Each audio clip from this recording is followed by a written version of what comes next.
Well, hi everybody, Doug Miles along with Don Henderson, and today we're coming to you from Ed Smith Stadium in Sarasota, Florida, the spring training home of the Baltimore Orioles. And Don, it's opening day, so let's play two today, right? Minnesota Twins, it should be a lot of fun. We don't get to see them play that often. They're down, in the Naples area and right next to the Red Sox, so we don't get to see Minnesota very often, so it should be a lot of fun. Yeah, I don't remember ever seeing the Twins since we've been covering the Orioles here, where they made the trip up. And the Orioles are trying to bounce from last year, where they improved themselves over that 500 mark, 182 games last year. And so a lot of folks are really optimistic that, not that they're necessarily going to break into the top two in the American League East, but maybe because of the change of schedule where they don't have to play 19 games against the Yankees, 19 games against the Red Sox, 19 games against Toronto, that maybe with the better dispensation of the schedule, they'll have even a better chance to get over that 82 win. They went more back to a balanced schedule, more balanced this year. A lot more travel, but balanced schedule. So the Orioles, like you mentioned, we've been here several years, and they were really in the doldrums for a long time. But last year, like you said, Brandon Hyde, the manager, young guy, came in, and they gave him some time, and at least last year it sort of paid off a little bit. That's the interesting part. This, I think, is number 5, and he made, especially in the second half of last year, they made giant strides. So it will be interesting. They start to worry about what Tampa Bay is going to, what the Yankees are going to do. The Red Sox are a bigger question mark this year, but in all fairness, maybe they can beat that 82 wins they had last year. Yankees, like you mentioned, of course, always in the mix, but they named Aaron Judge a captain. They had not had a captain on the Yankees for quite a few years, so after that tremendous year last year, the 60 home runs, 61 home runs, right? Or 60, I guess, they made him a captain. Yeah, Aaron Boone said that the way he handled the situation last year was magnificent. He certainly, they came into spring training. He was pretty much the same player. The New York Post did a big story yesterday about he's not looking at it in terms of, am I going to have a better record than I had last year, or hit more home runs than I did last year, but be more consistent and be on a winning situation. Yeah, tremendous year last year. No matter what he does this year, if he has a 45 home run year, it's less than last year. So interesting to see how he handles that.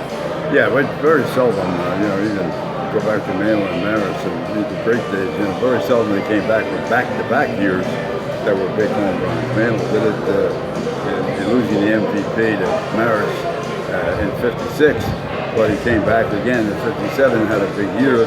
Maris did not hit as many home runs, obviously, as he had hit the year before. Right. And that's pretty much standard procedure. You can't expect him to have that kind of year, and I think Judge is going to have the same problem.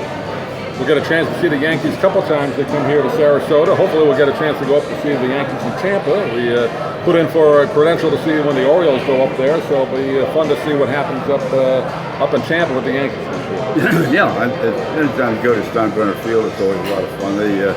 And especially when you have a couple of good teams, even though it's the exhibition season. The Yankees primarily are more in tune to playing more of their veteran, more of their real players.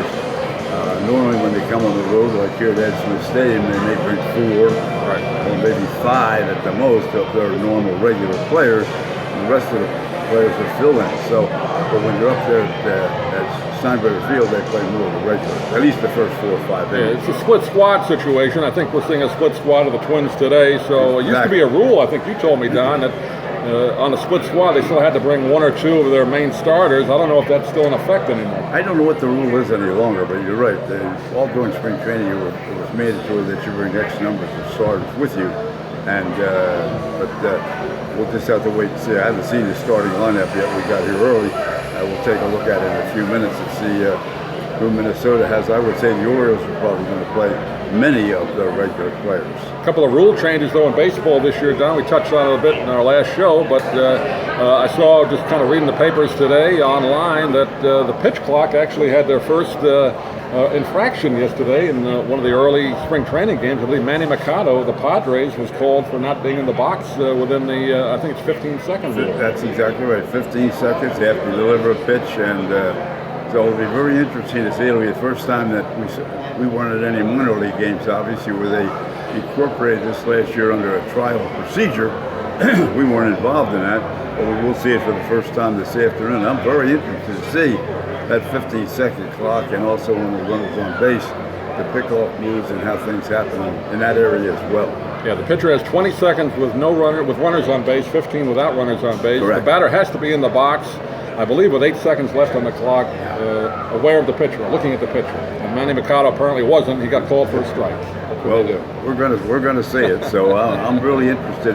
I think it will pick up the pace of the game. Obviously, it did a very effective job in the minor leagues. Now, you must remember, the minor leagues doesn't have the multitude of commercials that Major League Baseball has, really none, especially during the season. Yeah. So how much you're going to cut back on commercial time and with this 15 seconds, I don't know. We'll wait and see. Yeah, baseball doesn't seem to be willing, or at least the teams aren't willing to give up the commercial time. No, no interest in that.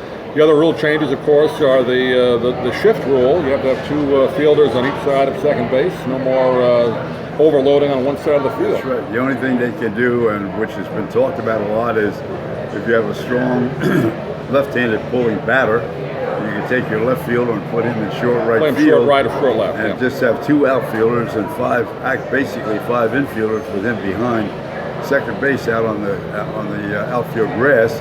So it'll be interesting to see how that works out, and also very, very interesting to see how the batters adapt.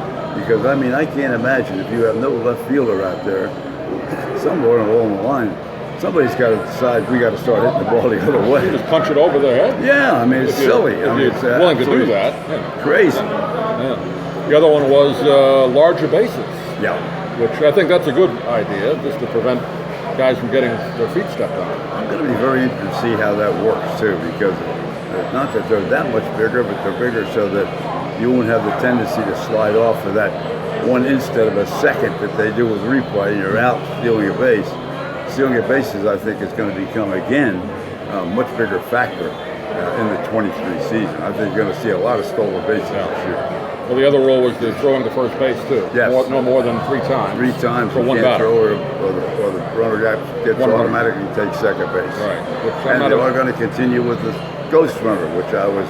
I'm not a fan of that either. No, I was sort of hoping they were going to give up on that one, but all the players and managers seem to want it. They don't want to have to exhaust their pitching staff, pitching extra innings, so they're very much in favor of it. So we'll see how that works out as well. I was not a big advocate of the ghost runner. No, that's kind of a gimmick to me, but it's a different ball game now, Don, than you and I grew up with, isn't it? Yep. Every sport is. Basketball is, baseball. Every sport has changed, and you have to just adapt to what the rules are now.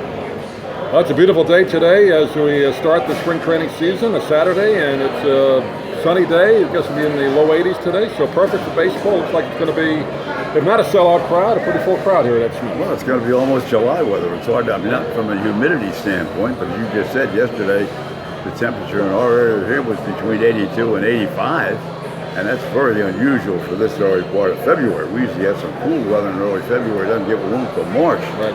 But boy, oh boy, this winter, we've only had 3 cold days all year. So let's hope it holds up for the baseball fans. Yeah, Don and I will be here throughout the month of, remainder of February and March. So we'll be doing our show from here. But Don, we'll enjoy that, and let's play some ball today. We'll go get them.